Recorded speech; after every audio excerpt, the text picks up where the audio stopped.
Hi friends, ಎಲ್ಲರೂ ಹೇಗಿದ್ದೀರಿ? ಎಲ್ಲರೂ ಚೆನ್ನಾಗಿದ್ದೀರಾ ಅಂತ ಭಾವಿಸ್ತಾ ಇದ್ದೀನಿ. ನಾನು ಕೂಡ ಚೆನ್ನಾಗಿದ್ದೀನಿ. ನಾನು ನಿಮ್ಮ ನೇತ್ರ ಅಡುಗೆ ಮನೆಗೆ ಸ್ವಾಗತ. ಇವತ್ತು ನಾನು ಬೇಳೆ ಚಟ್ನಿ ಹೇಗೆ ಮಾಡೋದು ಅಂತ ತೋರಿಸ್ತಾ ಇದ್ದೀನಿ. ಜೊತೆಗೆ ಮತ್ತೆ ಅಕ್ಕಿ ರೊಟ್ಟಿ ಅಥವಾ ಇಲ್ಲ ಅಂದರೆ ನಾವು ತಾಳಿಪಟ್ಟು ಕೂಡ ಹೇಳ್ಬೋದು. ಭಾಳ ಚೆನ್ನಾಗಿರುತ್ತೆ. ಅದು ಹೇಗೆ ಮಾಡೋದು ಅಂತ ತೋರಿಸ್ತಾ ಇದ್ದೀನಿ. ಬನ್ನಿ ನೋಡೋಣ ಹೇಗೆ ಮಾಡೋದು ಅಂತೇಳಿ. ಮೊದಲಿಗೆ ನೋಡಿ, ನಾನಿಲ್ಲಿ ಒಂದು ಪ್ಯಾನ್ ಇಟ್ಕೊಂಡಿದ್ದೀನಿ. ಪ್ಯಾನಿಗೆ ನಾನು 1 ಗ್ಲಾಸ್ ನೀರು ಹಾಕ್ತಾ ಇದ್ದೀನಿ. ಟೋಟಲಾಗಿ 2 ಗ್ಲಾಸ್ ನೀರು ಹಾಕ್ಕೊತಾ ಇದ್ದೀನಿ. ಇನ್ನೂ 1 ಗ್ಲಾಸ್ ನೀರು ಹಾಕ್ಕೊತಾ ಇದ್ದೀನಿ. ಇವಾಗ 1 ಸ್ಪೂನ್ ಉಪ್ಪು ಹಾಕ್ತಾ ಇದ್ದೀನಿ ನಾನು. ಉಪ್ಪು ಕೂಡ ಮತ್ತೆ ಇವಾಗ 1 ಸ್ಪೂನ್ ಈಗ ಎಣ್ಣೆ ಹಾಕ್ಕೊತಾ ಇದ್ದೀನಿ, ಒಳ್ಳೆಣ್ಣೆ. ಅದನ್ನು ಕೂಡ ಚೆನ್ನಾಗಿ ಕಾಯಲಿ. ಇವಾಗ ಒಂದು ಕುದಿ ಬರಲಿ. ಈಗ ನೋಡಿ, ಇವಾಗ ಕುದಿ ಬರ್ತಾ ಇದೆ.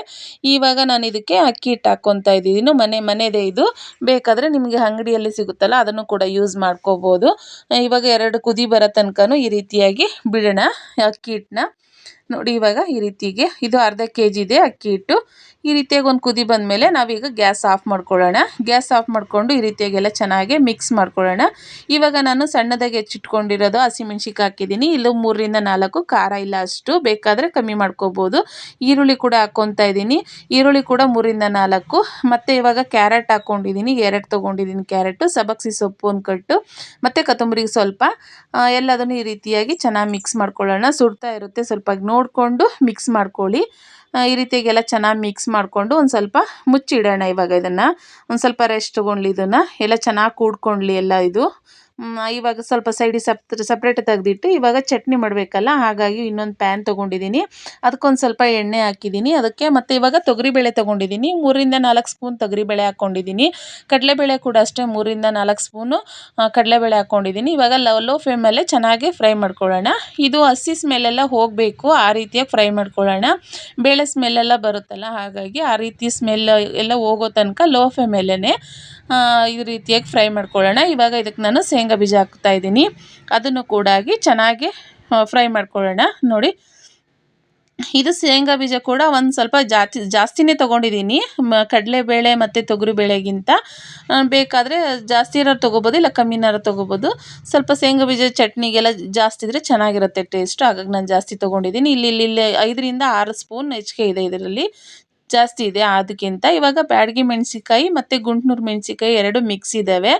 ಇವು ಒಂದು 8ರಿಂದ 10 ಇದ್ದಾವೆ ಮೆಣಸಿನ್ಕಾಯಿ. ಈ ರೀತಿಯಾಗಿ ಚೆನ್ನಾಗಿ ಎಲ್ಲದನ್ನು ಲೈಟಾಗಿ ಹುರ್ಕೊಳ್ಳೋಣ. ಇವಾಗ ಜೀರಿಗೆ ಹಾಕ್ಕೊತಾ ಇದ್ದೀನಿ 1 ಸ್ಪೂನು, ಮತ್ತು ಕಾಳು ಮೆಣಸು ಕೂಡ ಹಾಕ್ಕೊತಾ ಇದ್ದೀನಿ ನಾನು. ಇಲ್ಲಿ ಒಂದು 10ರಿಂದ 15 ಕಾಳು ಮೆಣಸು ಕೂಡ ಹಾಕ್ಕೊಂಡಿದ್ದೀನಿ. ಇವಾಗ ಇವನ್ನೆಲ್ಲ ಚೆನ್ನಾಗಿ ಈ ರೀತಿಯಾಗಿ ಮಿಕ್ಸ್ ಮಾಡೋಣ. ಲೋ ಫ್ಲೇಮಲ್ಲೇ ನಾನು ಫ್ರೈ ಮಾಡ್ತಾ ಇದ್ದೀನಿ, ಇಲ್ಲಾಂದರೆ ಒಂದು ಸತಿ ಎಲ್ಲ ಕಪ್ಪಗಾಗ್ಬಿಡುತ್ತೆ ಬಣ್ಣ ಎಲ್ಲ. ಇವಾಗ ನಾನು ಅರ್ಧ ಹೋಳಿಗೆ ಕಾಯಿ ಹಾಕ್ತಾ ಇದ್ದೀನಿ ನೋಡಿ, ಈ ರೀತಿಗೆ. ಮತ್ತು ಜೊತೆಗೆ ಒಂದು ಸ್ವಲ್ಪ ಕೊತ್ತಂಬರಿ ಸೊಪ್ಪು ಹಾಕ್ತಾ ಇದ್ದೀನಿ. ಈ ರೀತಿಯಾಗಿ ಚೆನ್ನಾಗೆಲ್ಲ ಮಿಕ್ಸ್ ಮಾಡ್ಕೊಳ್ಳೋಣ. ನೋಡಿ, ಈಗ ಲೋ ಫ್ಲೇಮಲ್ಲೇ ಇಟ್ಟಿದ್ದೀನಿ ನಾನು. ಈ ರೀತಿ ಚೆನ್ನಾಗಿ ಮಿಕ್ಸ್ ಮಾಡಿಕೊಂಡು, ಈ ರೀತಿ ಚೆನ್ನಾಗೆಲ್ಲ ಮಿಕ್ಸ್ ಮಾಡಿಕೊಂಡು ಈಗ ಹುಣಸೆಹಣ್ಣು ಹಾಕ್ತಾಯಿದ್ದೀನಿ. ನೋಡಿರಿ, ಇಲ್ಲಿ ಒಂದು ಸ್ವಲ್ಪ ಇಷ್ಟು ಪ್ರಮಾಣ ತೊಗೊಂಡಿದ್ದೀನಿ ನಾನು. ನಿಮಗೆ ಎಷ್ಟು ಬೇಕೋ ಅಷ್ಟು ನೋಡ್ಕೊಂಡು ತೊಗೊಳ್ಳಿ. ಇದು ಅಷ್ಟು ಹುಳಿ ಇಲ್ಲ, ಹಾಗಾಗಿ ನಾನು ಇಷ್ಟೊಂದು ತೊಗೊಂಡಿದ್ದೀನಿ. ಇವಾಗ 1 ಸ್ಪೂನ್ ಉಪ್ಪು ಹಾಕ್ತಾಯಿದ್ದೀನಿ.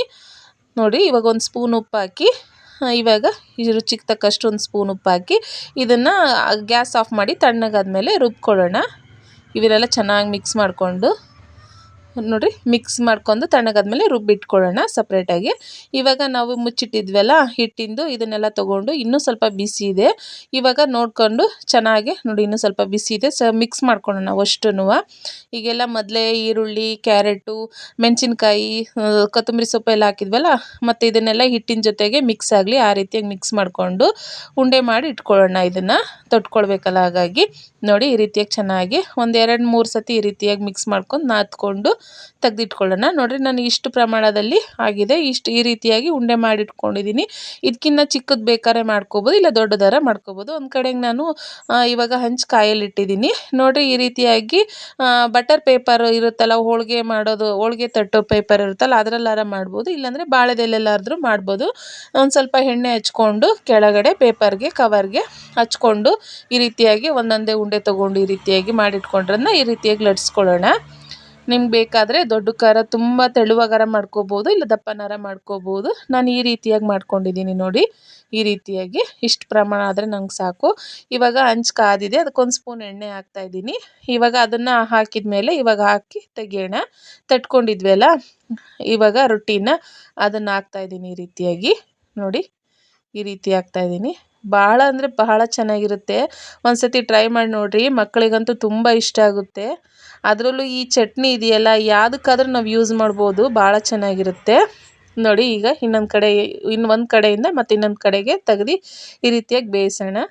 ಬಹಳ ಬೇಯಿಸ್ಬೇಕು ಅಂತಲೂ ಏನಿಲ್ಲ, ಯಾಕಂದರೆ ನಾವು ಫಸ್ಟ್ ಆಲ್ರೆಡಿನೇ ನಾವು ಇವಾಗ ಹಿಟ್ಟನ್ನ ಬೇಯಿಸ್ಕೊಂಡಿರ್ತೀವಲ್ಲ, ಹಾಗಾಗಿ ನೋಡಿ ಮತ್ತೆ ಇನ್ನೊಂದು ಸತಿ ಈ ರೀತಿಯಾಗಿ ಮೇಲೆ ಕೆಳಗೆ ತೆಗೆದು ಈ ರೀತಿಯಾಗಾದರೆ ನೋಡಿರಿ ಎಷ್ಟು ಚೆನ್ನಾಗಾಗಿದೆ ಅಂತ. ಅಷ್ಟು ಚೆನ್ನಾಗಿ ಘಮ ಘಮ ಅಂತ ವಾಸನೆ ಬರ್ತಾ ಇರುತ್ತೆ. ಸ್ಮೆಲ್ಲೇ ನೋಡಬೇಕು. ನೋಡಿರಿ ಇನ್ನೊಂದು ಸತಿ ನಾನು ನಿಮಗೆ ತೋರಿಸ್ತಾ ಇದ್ದೀನಿ. ಈ ರೀತಿಯಾಗಿ ಇನ್ನೊಂದು ತೊಗೊಂಡು ಒಂದು ಸ್ವಲ್ಪ ಎಣ್ಣೆ ಹಚ್ಕೊಂಡು ಈ ರೀತಿಯಾಗೆಲ್ಲ ತಟ್ಕೊಳ್ಳೋಣ. ಈ ರೀತಿಯಾಗಿ ಬಾಳೆದೆಲೆಯಲ್ಲೂ ಕೂಡ ಮಾಡ್ಕೋಬೋದು. ಬಾಳೆದೆಲೆನೂ ಇಲ್ಲ, ಈ ರೀತಿಯ ಕವರು ಇಲ್ಲ ಅಂದರೆ ನೀವು ಯಾವ್ದಾರ ಪೇಪರು, ಇವಾಗ ಎಣ್ಣೆ ಕವರೆಲ್ಲ ಇರುತ್ತಲ್ಲ ಅದ್ರ ಮೇಲೆ ಕೂಡ ಈ ರೀತಿಯಾಗಿ ತಟ್ಕೊಂಡು ರೊಟ್ಟಿನ ಮಾಡ್ಕೋಬೋದು. ನೋಡಿ ಈ ರೀತಿಯಾಗಿ ಎರಡು ಕಡೆನೂ ಬೇಯಿಸ್ಕೊಳ್ಳೋಣ. ಬೇಕಪ್ಪ ಅಂದರೆ ನೀವು ಇನ್ನೂ ಸ್ವಲ್ಪ ಕ್ರಂಚಿಯಾಗಿರಬೇಕು ಸ್ವಲ್ಪ ಅಂದರೆ ಇನ್ನೂ ಸ್ವಲ್ಪ ಬೇಯಿಸ್ಕೋಬೋದು. ನೋಡಿ ಹೀಗಿದೆ. ಇವಾಗ ನಾವು ಚಟ್ನಿ ಆಲ್ರೆಡಿ ರುಬ್ಬಿಟ್ಕೊಂಡಿದ್ದೀವಿ. ಇವಾಗ ಅದಕ್ಕೆ ಒಗ್ಗರಣೆ ಹಾಕ್ಕೊಳ್ಳೋಣ. ಇಲ್ಲಿಗೆ ಒಂದು ಸ್ವಲ್ಪ ಎಣ್ಣೆ ಹಾಕ್ಕೊಂಡಿದ್ದೀನಿ, ಒಂದು ಸ್ವಲ್ಪ ಸಾಸಿವೆ ಕಾಳು ಹಾಕ್ಕೊತಾ ಇದ್ದೀನಿ. ಬೇಕಾದರೆ ಕರಿಬೇವು ಹಾಕ್ಕೋಬೋದು. ನನ್ನ ಹತ್ರ ಇರಲಿಲ್ಲ, ಹಾಗಾಗಿ ನಾನು ಕರಿಬೇವು ಹಾಕಿಲ್ಲ. ನಿಮಗೆ ಬೇಕಾದರೆ ಹಾಕ್ಕೋಬೋದು. ಹಿಂಗು ಕೂಡ ಹಾಕ್ಬೋದು. ನಾನು ಏನೂ ಹಾಕಿಲ್ಲ, ಬರೀ ಸಾಸಿವೆದಷ್ಟೇ ನಾನು ಒಗ್ಗರಣೆ ಕೊಡ್ತಾಯಿದ್ದೀನಿ. ಭಾಳ ಚೆನ್ನಾಗಿರುತ್ತೆ ಚಟ್ನಿ ಮಾತ್ರ. ನೀವೇ ಹೇಳ್ತೀರಿ, ಒಂದು ಸತಿ ಟ್ರೈ ಮಾಡಿ ನೋಡಿರಿ. ರೊಟ್ಟಿ ಪೂರಿ ಎಲ್ಲದಕ್ಕೂ ಇರುತ್ತೆ. 2 ದಿವಸ ಆದರೂ ಕೂಡ ಹಾಳಾಗಲ್ಲ.